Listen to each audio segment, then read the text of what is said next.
নমস্কাৰ বন্ধু বান্ধৱীসকল, মোৰ ইউটিউব চেনেল মঞ্জু এছামিজ কিচেনত সকলোকে স্বাগতম জনাইছোঁ। আজি মই বনাবলৈ লৈছোঁ মুগ দালিৰ সৈতে মাছৰ ঘণ্ট। আহকচোন চাওক কেনেকৈ বনাওঁ। এইখিনি মই মুগ দালি লৈ লৈছোঁ। এইখিনি মই ধুই ল'ম। এতিয়া মই কুকাৰত দি এটা হুইচেল মাৰি লৈ ল'ম। আপোনালোকে ইচ্ছা কৰিলে এইখিনি কেৰাহীতো সিজাই ল'ব পাৰে। পানী দি দিছোঁ। লগতে মই প্ৰয়োজন অনুসৰি এয়া নিমখ দি দিছোঁ আৰু এটা মই এতিয়া হুইচেল মাৰি লৈ ল'ম।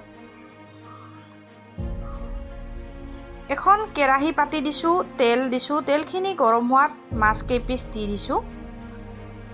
মই মাছৰ লগত মাছৰ মূৰো দি দিম। আপোনালোকে ইচ্ছা কৰিলে মাছৰ পিচ নিদিবও পাৰে, মাছৰ মূৰেদিও বনাব পাৰে। মোৰ লগত মাছ আছিল কাৰণে মই মাছখিনিও দি দিছোঁ। এইখিনি মোৰ ভজা হৈ গৈছে, এইখিনি নমাই থৈ দিম।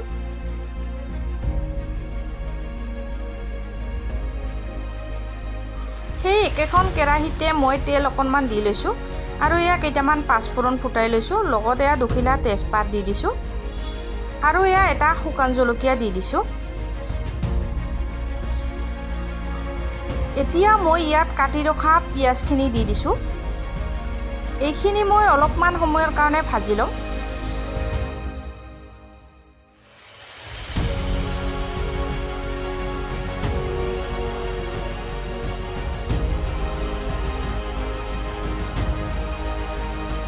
এতিয়া মই ইয়াত দুটা জলকীয়া দি দিছোঁ আৰু লগতে এয়া এটা বিলাহী কাটি ৰাখিছোঁ দি দিছোঁ।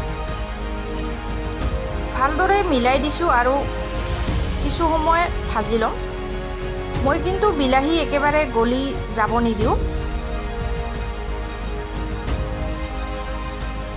এনেকুৱা থকালৈকে মই বিলাহীখিনি ভাজি ল'ম। এতিয়া মই ইয়াত আদা নহৰুৰ পেষ্ট 1 চামুচ দি দিছোঁ। এইখিনিও মই কেঁচা গন্ধ নোযোৱালৈকে আদা নহৰুৰ ভাজি থাকিম।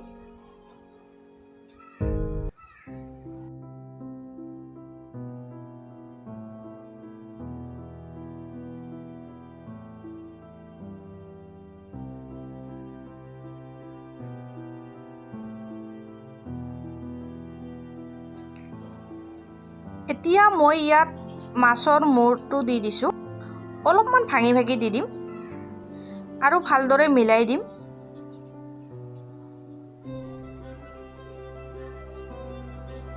আৰু অলপ সময়ৰ কাৰণে ভাজি ল'ম।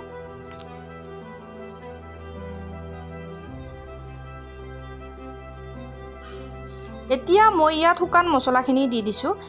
এয়া জোখমতে হালধি দিছোঁ, জিৰা গুড়ি দিছোঁ, লগতে এয়া ধনিয়া গুড়ি দিছোঁ আৰু এয়া গৰম মছলা দি দিছোঁ। আপোনালোকে ইচ্ছা কৰিলে ইয়াত জলকীয়াৰ গুড়িও দিব পাৰে। ভালদৰে মিলাই দিম আৰু গেছটো একেবাৰে ল' কৰি ৰাখিম যাতে মছলাখিনি জ্বলি নাযায়। এতিয়া মই ইয়াত বইল কৰি ৰখা মুগ দালিখিনি দি দিছোঁ।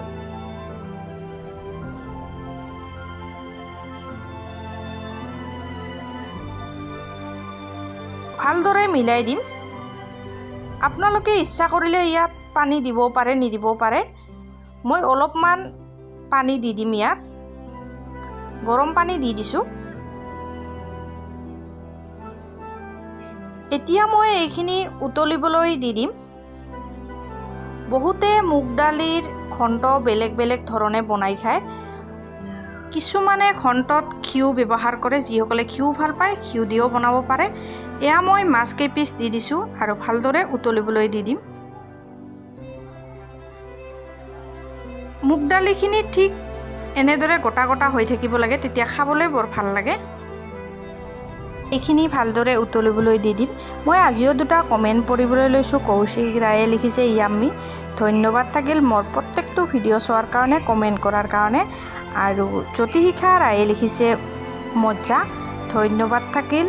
আৰু আগলৈও এনেকৈ মোৰ ভিডিঅ'সমূহ চাই যাব, মোক কমেণ্ট কৰি যাব আৰু মোক ছাপোৰ্ট কৰি যাব বুলি আশা থাকিল। যিসকলে মোৰ চেনেলত নতুনকৈ আহিছে প্লিজ চেনেলটো ছাবস্ক্ৰাইব কৰি দিব আৰু কাষতে থকা বেল আইকনটো প্ৰেছ কৰি অল কৰি দিব যাতে আহিবলগীয়া ভিডিঅ'ৰ নটিফিকেশ্যনসমূহ পাই থাকে। মই 2টা কেঁচা জলকীয়া দি দিছোঁ ইয়াত। মই একেবাৰে সহজ উপায়েৰে মুগ দালিৰ ঘণ্ট বনাইছোঁ আৰু এনেকৈ বনাই খাই মই খুবেই ভাল পাওঁ। আপোনালোকে যদি বেলেগকৈ বনাব জানে বনাই খাব আৰু যদি কেতিয়াও খোৱা নাই এনেকৈ এবাৰ নিশ্চয় ট্ৰাই কৰিব আৰু মোক জনাবলৈ নাপাহৰিব যে আপোনালোকৰ খাই কেনে লাগিল।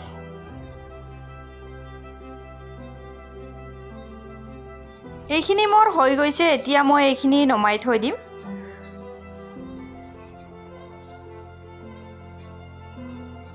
দেখিছে আপোনালোকে মই এটা পাত্ৰত ওলাই লৈছোঁ।